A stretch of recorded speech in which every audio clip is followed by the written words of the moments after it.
I'm just popping on to give you guys an update. I'm still home on post-op restrictions. So I am working on a a collab. I decided that this year I want to grow my business in different ways. So I reached out to some local stores and decided to put some of my items in their stores. And I had three stores reach out to me, and they want my plushies, of course. That's the most wonderful thing. So to start off, I took all of the stuffies that I had and I put them in this cute little like farmhouse antique shop down in Knox, PA. If you live in Pennsylvania, especially Northwest Pennsylvania, if you know where Knox is, look for the store. It's super cute.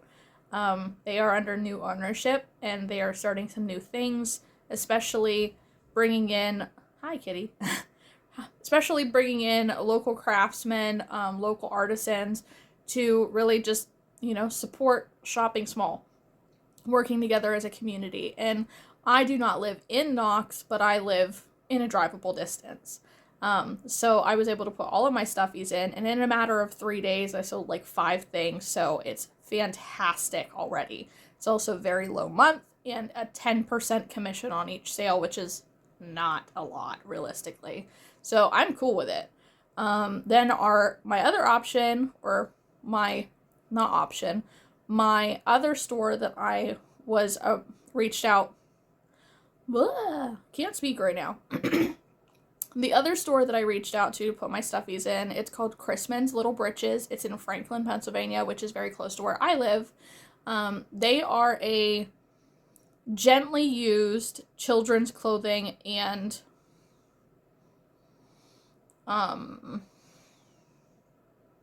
not accessory, children's equipment, we'll say. So like playpens, changing tables, baby mats, stuff like that.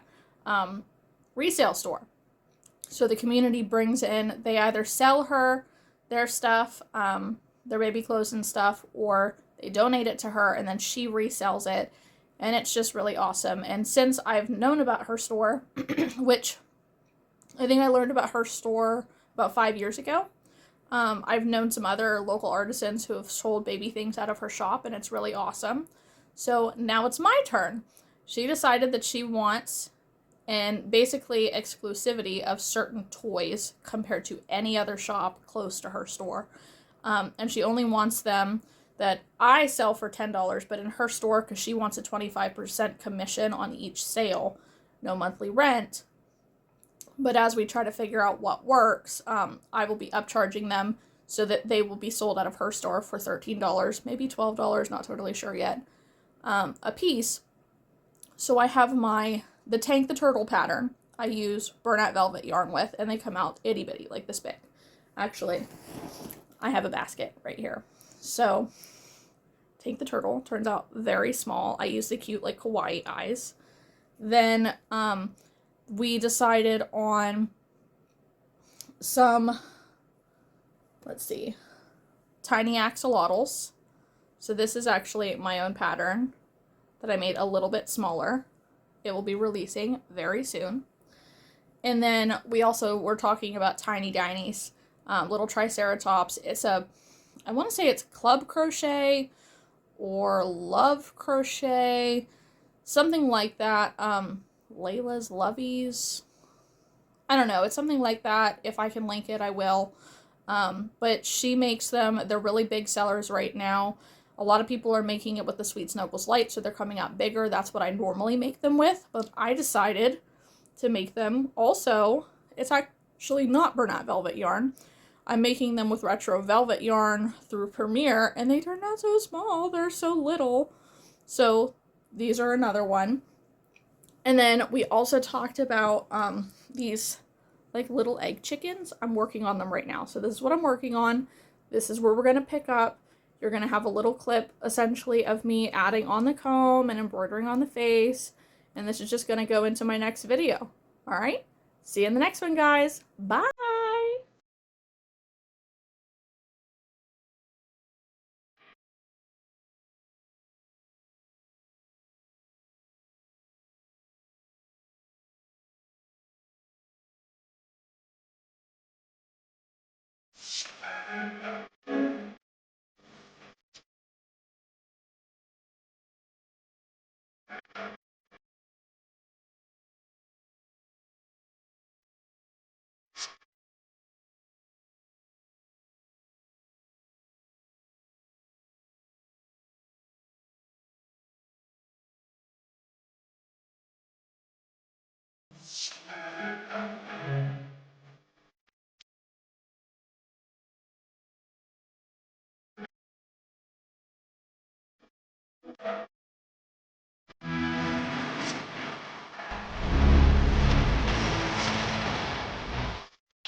Hi, hopping on because I'm doing some crocheting. I was just part of, there's an announcement on Facebook for those who are local into my area where a local ice cream place, it's called Cup and Spoon, it's in Meadville, PA, is we're starting a partnership where I'm going to introduce little cuddle critters into their ice cream shop. Their logo color has like a baby blue on it, so we're trying to implement that into the toys. We ordered leather tags to go on them with both of our logos on them, and it's going to be super exciting. And so we have 5 little mini cows already done that we're adding into the store. Now, that pattern is going to change in the future because it's too small and too labor intensive to be the price that we need it at. So we got to fix it somehow.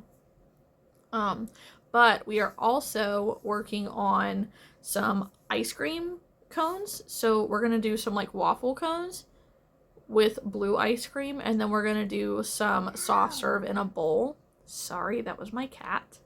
We're going to do some soft serve in a bowl, and because it makes me think of one of those frozen like froyo places where it's a self-serve, I'm fairly certain. So I guess I haven't actually been inside, and I probably should.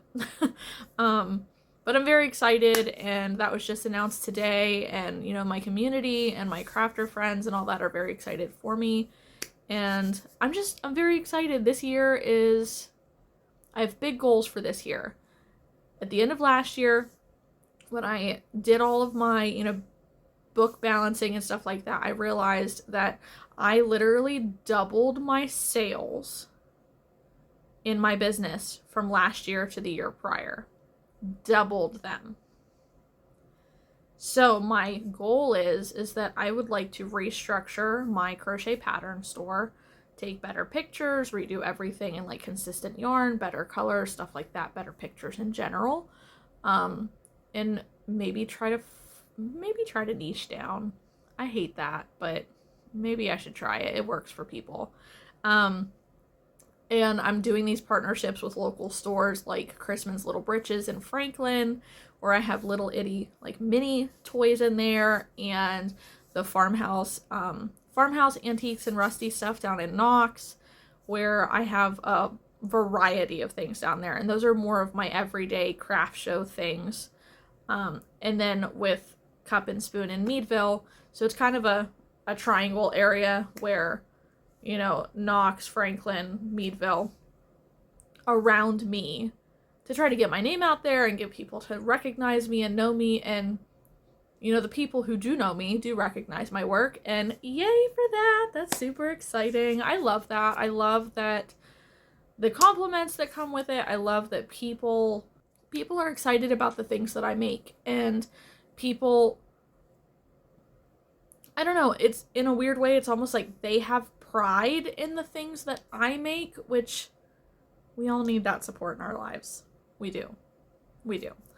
I love the fact that when it comes to, even if I'm making new things, new patterns that I've never used before, and I do put them out in a public setting, and somebody else puts it out, somebody else puts a picture out of my product that's totally new to me, and people in the local community recognize it as my work, specifically because, like, just my craftsmanship, you know, the way that I do things. It's not like I'm tweaking the pattern at all.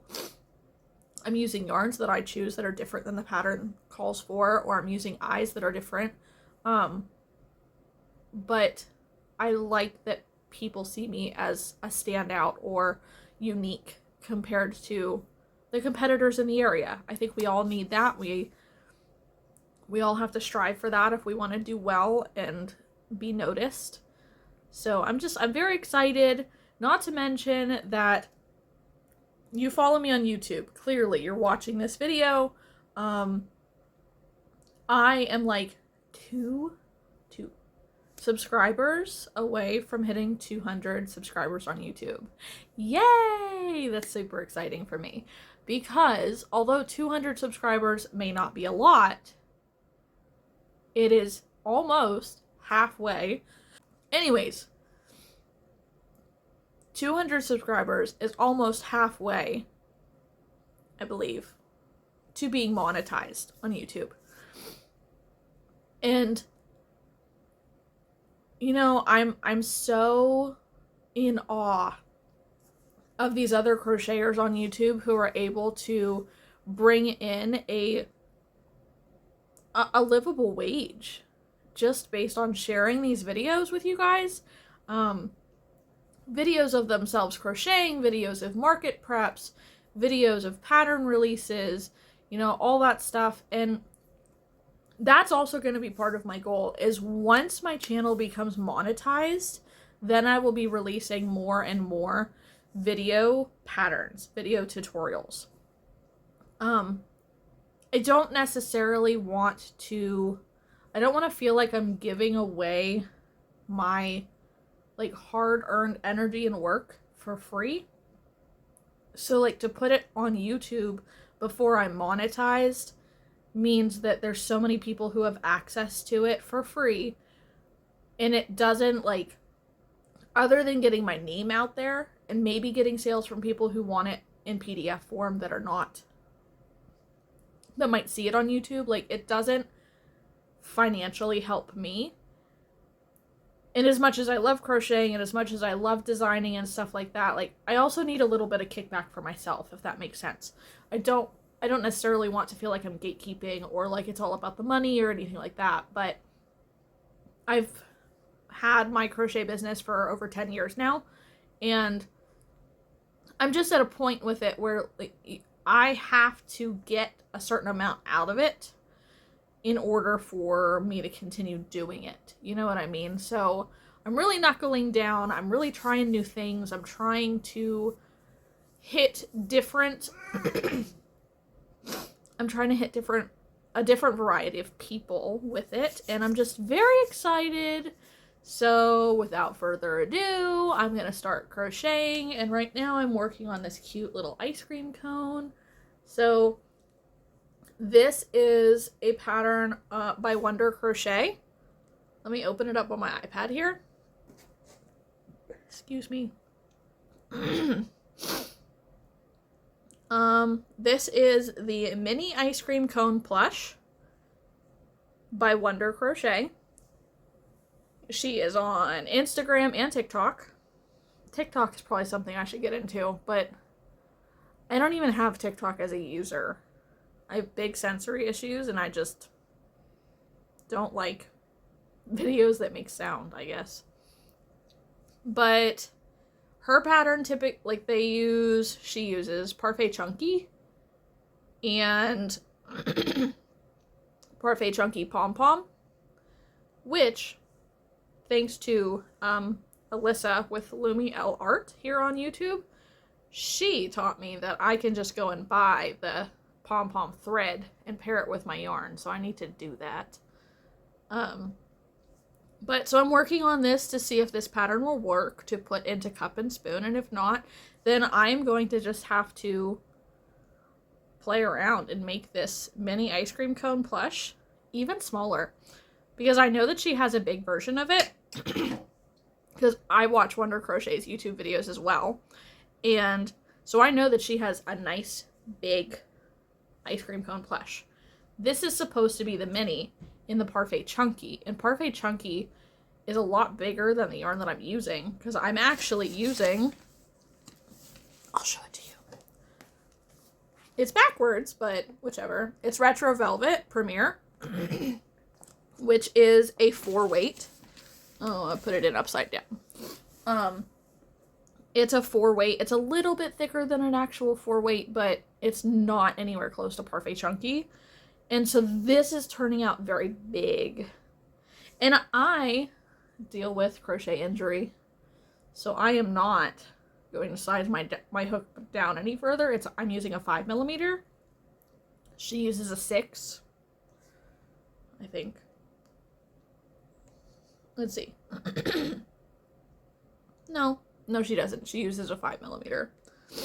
I should have known. It's the same color as mine. But